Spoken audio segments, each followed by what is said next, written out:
토트넘이 이 자리에서 상대 중미들에게 공간을 내주는 경우가 상당히 자주 보이는데 아스날 중미들의 폼을 봤을 때 이 그림이 가장 위험할 수도 있을 것 같습니다.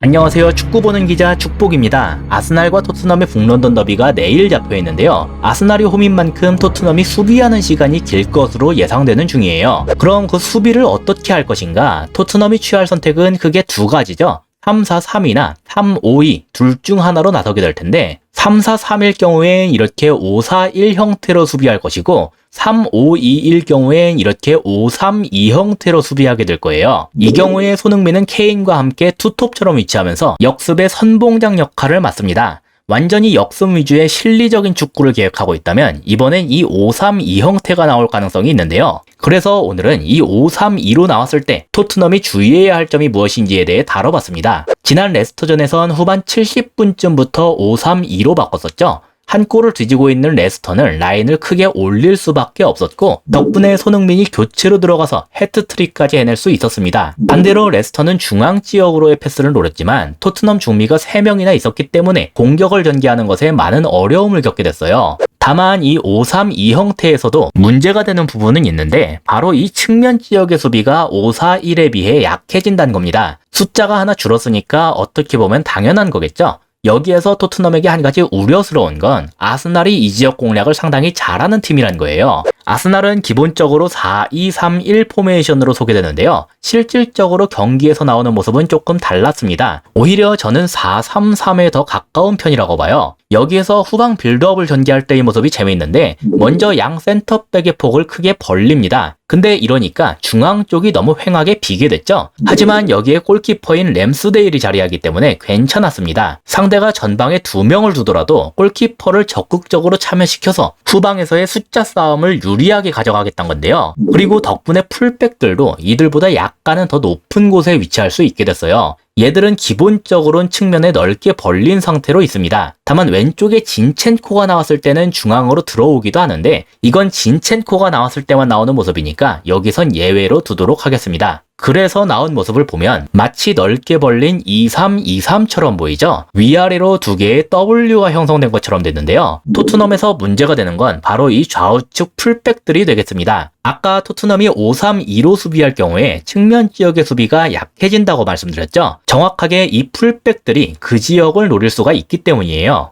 지난번에 3백을 쓴 브렌트포드전이 좋은 예시인데요. 지금은 램스데일이 볼을 잡고 있는 중입니다. 보시면 좌우측 센터백이 넓게 벌린 상태에서 수비형 미드필더 자리에 로콩가가 있는 모양새죠. 이러니까 브렌트포드의 투톱이 센터백들을 잡아주기가 힘들었어요. 그래서 좌측 톱이 살리바를 버리고 골키퍼한테 붙으러 갔는데요. 다만 그냥 무작정 달라붙은 게 아니라 이렇게 살리바 쪽으로 향하는 패스길을 방해하는 루트로 갔기 때문에 골키퍼로부터 살리바에게 직접 넘기기는 꽤 힘들었습니다. 그러니까 사실 이 그림으로만 보면 볼을 보낼 곳이 마땅치 않게 느껴지는데요.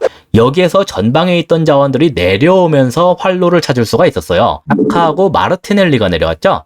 본래라면 공미인 파비우가 내려오는 게 자연스럽겠지만 둘 사이에 이렇게 역할이 잠깐 바뀌어도 상관은 없었습니다. 그냥 마르티넬리가 파비우의 역할을 대신 수행한 거라고 볼 수 있겠죠. 여기에서 볼을 받은 마르티넬리는 그대로 다시 볼을 뒤로 돌렸어요. 이러니까 결국 살리바가 아주 넓은 공간을 확보한 채로 전진할 수가 있게 됐습니다. 방금 보셨다시피 전술적 마크맨인 좌측 톱이 골키퍼한테 붙어섰기 때문이죠. 게다가 그 앞에는 풀백인 화이트도 있었는데 얘까지도 아주 자유로운 상태예요.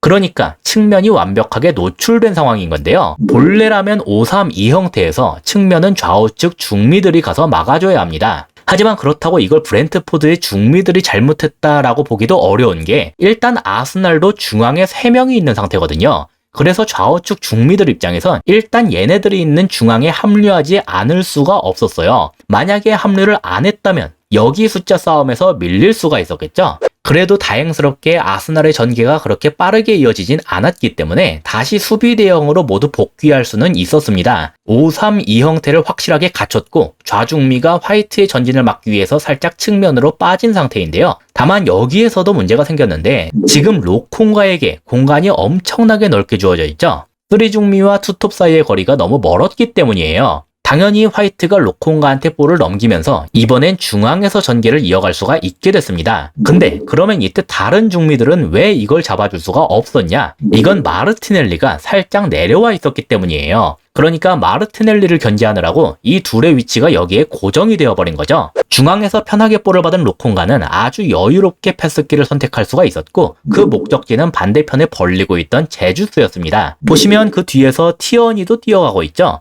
이러니까 순간적으로 우측 윙백에게 2대1 싸움을 걸 수가 있게 됐어요. 동시에 자카도 즉시 앞으로 튀어나가면서 윙백과 센터백 사이의 공간을 노렸는데요. 아까까지 볼이 우측에 있다가 중앙을 통해서 빠른 타이밍에 방향이 전환된 셈이기 때문에 브렌트포드의 수비가 이걸 완벽하게 대응하기엔 무리가 있었습니다. 결국 여기에서 자카와 제주스의 2대1 패스를 통해서 최종적으로 슈팅까지 허용하게 됐어요. 비록 실점이 되진 않았지만 5-3-2 형태를 취했던 브렌트포드의 수비가 어떤 식으로 무너졌는지를 잘 보여준 일련의 흐름이었습니다. 그리고 이건 토트넘에게도 똑같이 적용될 수가 있겠죠. 그래서 이날 토트넘이 만약에 5-3-2로 나온다면 무엇을 주의해야 되냐? 첫째로 압박 지점을 잘 설정해야 할 겁니다. 최초의 문제는 좌측 톱이 골키퍼한테 압박을 가했지만 이게 중앙에서 내려온 마르티넬리의 패스에 의해 무력화되면서 측면을 너무 쉽게 내줬다는 것에 있어요. 토트넘은 두 가지 방안 중에서 하나를 택할 수가 있겠죠. 아예 손흥민과 케인한테 골키퍼를 향한 압박을 하지 말고 뒤로 물러나서 중미들을 잡게 만들든가 아니면 브렌트포드처럼 이렇게 압박을 하되 마르티넬리나 다른 전방 자원들이 내려와서 받아주는 플레이를 뒤에서 보다 강하고 적극적으로 끊어내도록 만들든가 그 선택은 콘테 감독이 내리겠지만 아마 성향상 전자일 가능성이 높아 보입니다. 둘째로 수비형 미드필더 자리에 있는 선수를 전방 선수들이 보다 빠르게 내려와서 잡도록 만들 필요가 있어요. 지금으로선 파티가 출전할 수 있을진 모르겠는데 로콩가든 파티든 누가 나오든 간에 여기 선수에게 이만한 공간을 내줘선 절대 안 됩니다. 하지만 이때 브렌트포드가 그랬듯이 토트넘의 중미들이 얘한테 붙긴 쉽지 않을 거예요. 따라서 케인과 손흥민이 보다 적극적으로 이 수미를 붙잡을 필요가 있겠습니다. 셋째로 토트넘의 우측 중미, 아마 벤탄쿠르가 나올 가능성이 높겠죠. 얘가 진짜 열심히 뛰어야 할 거예요. 여기 자리엔 자카가 있는데 얘는 후방 빌드업에도 종종 가담을 하지만 전방에서 볼이 돌 땐 이렇게 직접 최전방까지도 침투를 합니다. 폭넓게 움직이는 선수가 여기에 있는 만큼 이 자리를 수비해야 하는 벤탄쿠르가 항상 집중해서 얘의 움직임을 잡아줄 필요가 있겠죠. 만약에 커버가 늦으면 여기에 아무리 로메로가 있다고 해도 수적 열세로 인해 뚫릴 수가 있습니다. 마지막으로 하나만 더 짚자면 완전히 내려섰을 때 지나치게 아스날의 최전방 자원들에게만 수비를 투자해서는 안 될 거예요. 이게 뭔 소리냐? 아스날은 공격 작업에서 최종적으로는 2-3-5를 만드는데요. 최전방의 이 5명이 최우선 수비 대상이 됩니다. 이걸 막느라 중미 라인까지 지나치게 아래로 떨어지는 경우가 많은데 이게 먹잇감이 될 수가 있어요. 지나치게 아래로 떨어졌다는 건 상대적으로 아스날의 중미들에겐 공간이 나온다는 소리겠죠. 근데 아스날의 3에서 좌우측을 맡고 있는 이 두 선수의 킥이 상당히 날카롭습니다. 이 장면에선 파비우가 슈팅을 때려서 직접 득점을 했고 이전에는 자카가 올린 크로스를 제주스가 넣으면서 또 득점을 했어요. 토트넘이 이 자리에서 상대 중미들에게 공간을 내주는 경우가 상당히 자주 보이는데 아스날 중미들의 폼을 봤을 때 이 그림이 가장 위험할 수도 있을 것 같습니다. 이상으로 오늘의 영상을 마치도록 하겠습니다. 시청해주셔서 감사합니다.